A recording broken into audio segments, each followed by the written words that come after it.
শহীদ president Ziaur রহমানের স্মৃতি বিজড়িত কক্সবাজার সদরের পিএম খালি ডিগপাড়া পাতুলি মাছুয়া খালি খাল পরিদর্শন করেছেন পানি সম্পদ প্রতিমন্ত্রী ফরহাদ হোসেন আজাদ। শুক্রবার বেলা 11টায় খালটির সর্বশেষ পরিস্থিতি পর্যবেক্ষণ করেন প্রতিমন্ত্রী। আগামী 14 জুন প্রধানমন্ত্রী তারেক রহমান পাতালি মাছুয়া খাল পুনর্খনন কার্যক্রম উদ্বোধন করবেন বলে ঘোষণা দেন তিনি।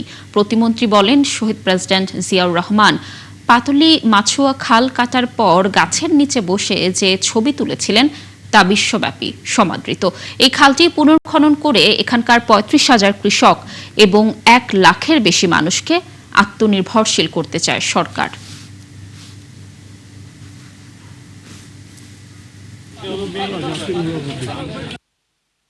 উনি আগামী 14 জুন কক্সবাজারের মাটিতে পা দিবেন এবং কক্সবাজার মাটিতে পা দিয়েই এই যে তার বাবার স্মৃতি বিজড়িত এই যে আমাদের পাতিলি মাছুয়া খাল, সেই খালটাই উনি পুনর্খনন করবেন এবং এই খালের পুনর্খননের মধ্য দিয়ে এখানকার এলাকার প্রায় 35,000 কৃষক সরাসরি তারা তাদের সেচ সুবিধাগুলো আসবে।